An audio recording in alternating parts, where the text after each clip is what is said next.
Hey there, everybody. Welcome back to another episode of the Build Your Copywriting Business podcast. Hey there, Kate. Hello, hello. Hello. And we have a very timely episode today. Well, okay, you can't even really call it timely. It was inspired by the fact that this situation you're living through at this very moment. Yeah. I'm currently at my parents' house, working from my parents' house, which, tends to happen to many of us around the holidays typically, or just, visiting folks or something's going on. Mm-hmm. And, it's a little different than your normal work from home situation. Exactly. Well, and I think too, because so many of us have the ability to work remotely. If you're freelance, certainly, you have the ability to work from different places, and that kind of lends itself to visiting loved ones more often, which is a wonderful, wonderful benefit. But I will say that I have made this mistake, Kate. I know you have too, and we would like to help you avoid making this mistake, thinking that you'll be able to get the same amount of work and the same type of work done. And this is not just from your parents' house. It could be from other relatives' house, maybe going to visit friends, things like that. But it's not the same as working from your house. And even if you tell your parents, even if you tell your friends, even if you carefully explain that when I'm on my computer, I am working, things just don't This work is real. go as planned. Yes, this work is not real. A hobby, turns out. Exactly. And I think too, before we even dig into it, I want to say that we are recording this with full love for our parents, full love for anybody or any friends, anyone that we're staying with.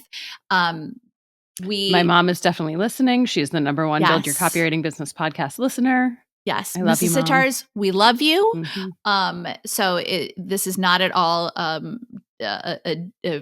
don't know, not disparaging, would never be, exactly. But the reality is, and I will work from my parents' home sometimes too, as I go to visit them, the reality is that it's just a different environment. And if you, as the copywriter, can go into it knowing that it's going to be a different environment and expecting it to be a different environment, you can avoid frustration, or you can avoid potentially even arguments. If you have an expectation of how things are going to go and your parents or your loved ones or whoever you're visiting has a different expectation or a different understanding of how things are going to go. Just cats in the background. Cat in the background. Yep. Exactly. Right. Classic, Real life. Yep. Exactly. So yeah, Kate, what would you say is one of the first tips when it comes to working remotely from a loved one's house? I know you alluded to this, but to really not take on as much work during that time period that you're visiting as you normally would.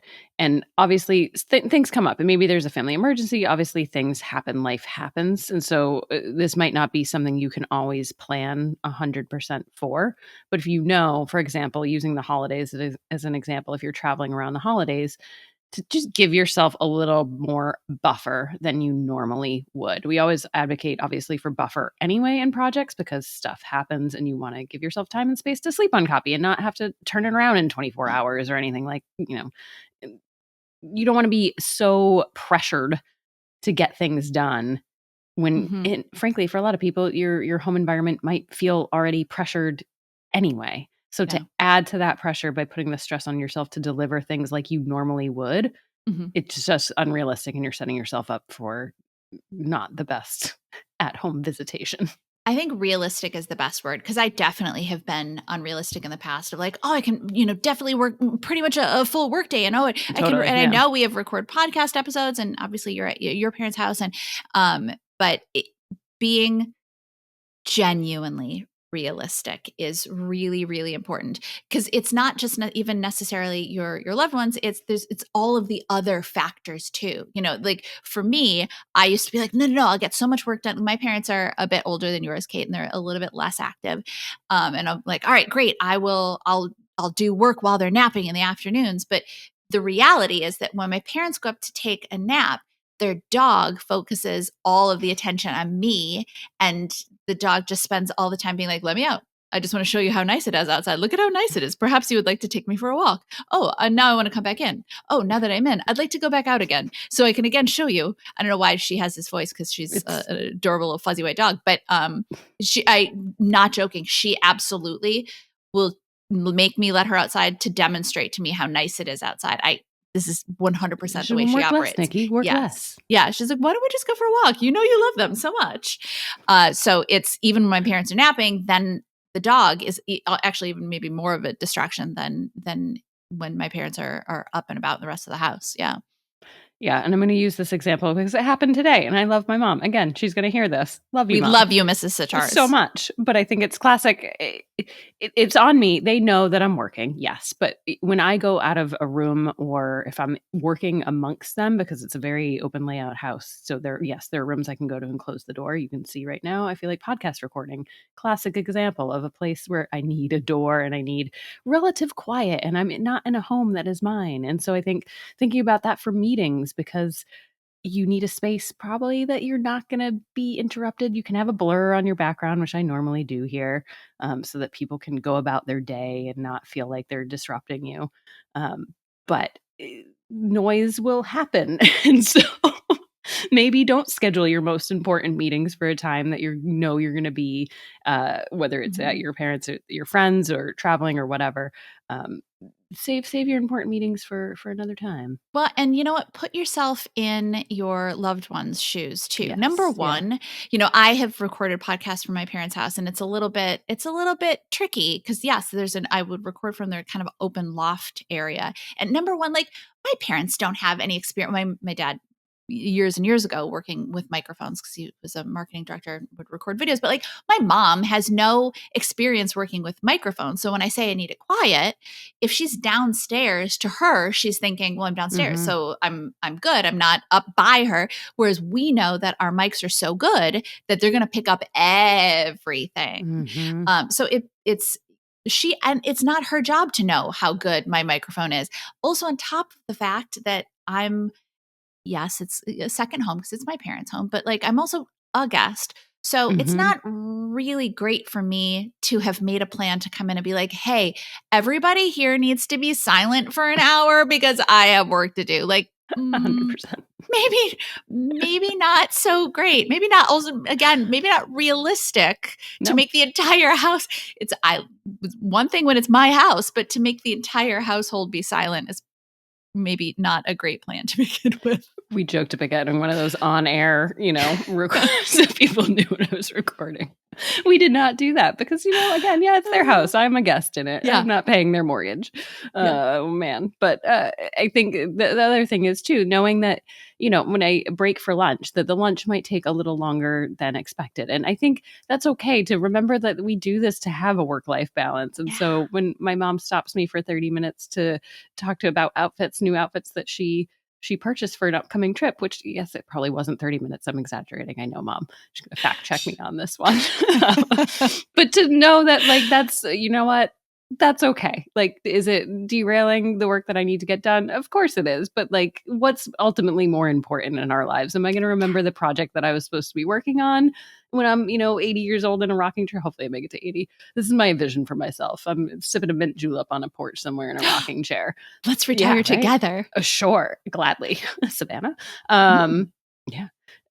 But am I going to remember the project I was working on, or am I going to remember kind of quality time spent with friends and family? And so I think when possible too, with travel, as much as you can take time off, I think as freelancers, especially, we're reluctant sometimes to take time off because it's like, oh, if I take time off, that's time I'm not getting paid.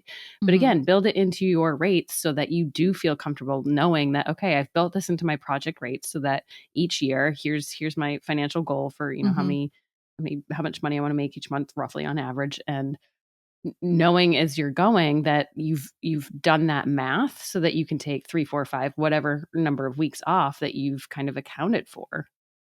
Yeah, exactly. I think that this is part of why we do this, to be flexible. And what matters most really is our loved ones. So if we have the opportunity to focus on our loved ones instead of work, let's take that and build that into your time, or I should say build that into your schedule is what I mean. You're staying with your parents, them. Maybe if you're staying with friends or something, you might not know their schedule as well. But if you know their schedule, anticipate it. Like I know right around 3:30, my parents are in a social mood. They want to like, start hanging out, start chatting. And so I know that generally 3:30 is probably when my laptop's going to close down. And I want to be able to spend that time, none of us know how long we're going to have our parents around. My parents are a little bit older. My dad has dementia, so I have even less quality time with him. So we really, really need to make sure that we prioritize. But that said, there are also workarounds if you need to if you absolutely have to get things done. And I certainly have. I will be the first one to tell you that like, oh, I really planned this project poorly. I have to write an entire sales page and a very long sales page for a client, and I'm at my parents' house. Then make sure there's a place you can go. Like I have spent a lot of time at the Starbucks near my parents' house. There is a library near there, but they don't serve breakfast sandwiches. So, I stayed at the Starbucks. But if you prefer more silence versus coffee and coffee shop environment, that's always an option as well. Yeah. And a lot of libraries have rooms that you can either reserve or just available, first come, first serve type of thing that you can shut the door. And, if you have client calls or video calls, you can take them in the peace and quiet of a nice cubicle-like room. Exactly. Yeah. Well, and we kind of talked about this a little bit, but adjusting your schedule also in terms of when is your peak creative time. If you know that my early hours are my best time, I might have to figure out a way to carve some of that out. At my parents' house, I actually know it's especially tricky because my mom gets up super early. And actually, too, it's a really nice time for the two of us to chat. So I just have to let those hours go because that's really good quality time with my mom. And between getting stuff done for work and chatting with my mom, in those days that I'm there, I'm going to default to chatting with mom, Yeah, it makes total sense. I think, and I'm kind of the reverse where if I do have freelance work, it's often I do it at night, but nights when we watch Jeopardy together and have dinner together. I love watching Jeopardy at my parents' house. I love it.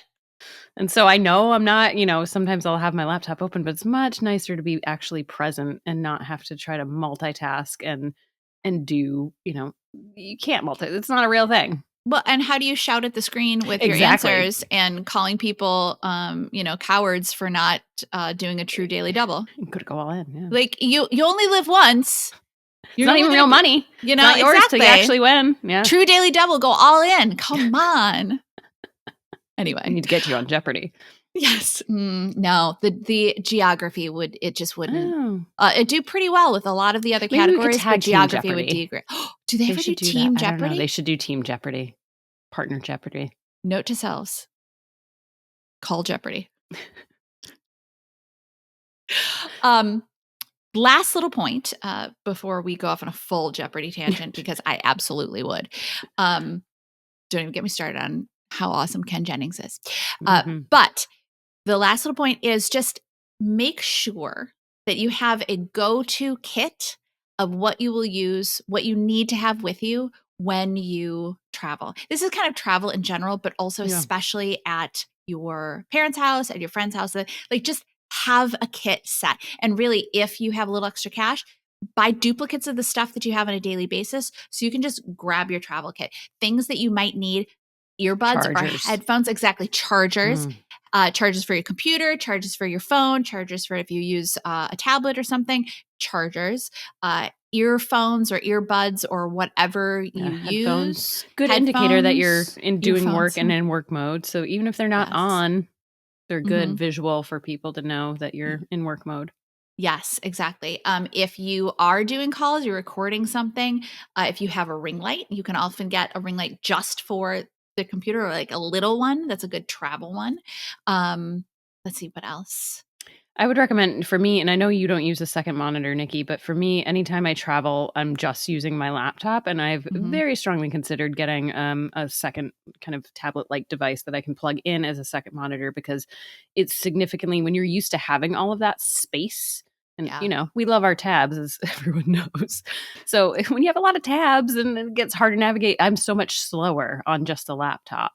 And so again, another thing to take into consideration with productivity and how fast or slow you can get things done. If you know you work a certain way and have a certain setup, and then you go into an environment and you have a completely different setup, it's going to be different. I'm getting closer to making the second monitor a thing, life-changing for the home office. I'm getting closer. Wait for you. Yeah, we'll keep you guys updated, and I'll let you know. Of course, you might have triple the tabs you have now, and it might not solve anything. End up with one of those like problem 8-screen situations, and each one of them has 20 becoming tabs. a CIA agent, basically. Yes.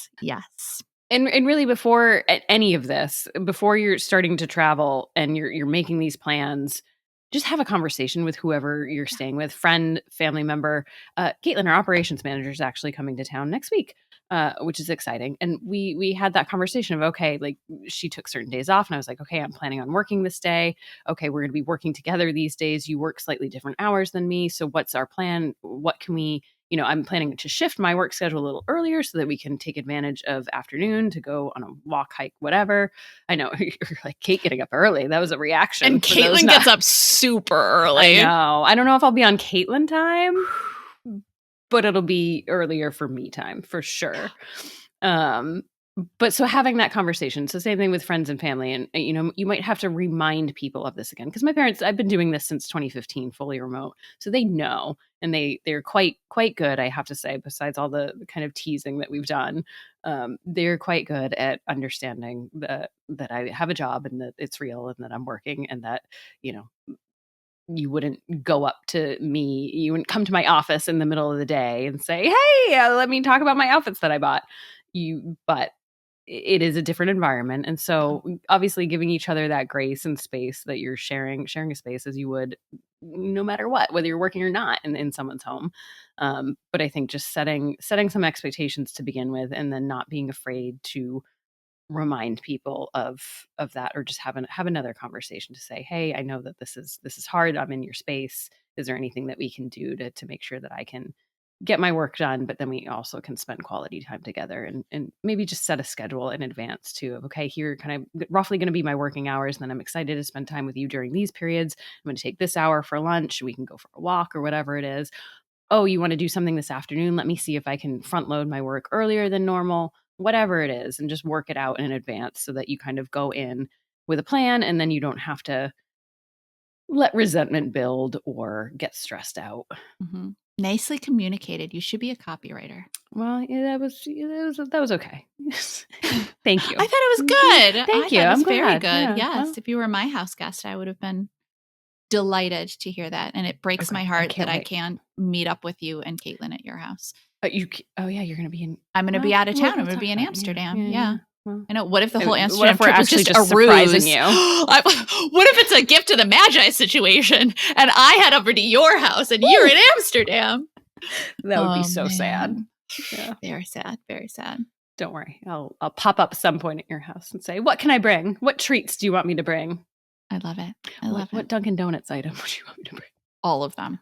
All right. So we hope this was helpful, since we should be using these opportunities to go spend time with our families, with our loved ones. None of us are going to be around forever. So let's, if we have parents that are still around and that you have a good relationship with, if not, stay away. No, but if you have parents that are still around, take advantage. Family. Exactly. Or chosen family, friends, loved ones, kids, go spend time with them.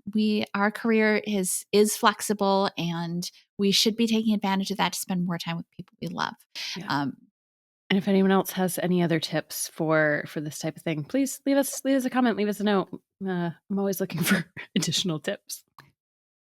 Personally, selfishly. Genius request. I know. All right. So with that, we will catch you guys in the next episode. Bye, everybody. Like what you heard? Hit subscribe so you never miss a video.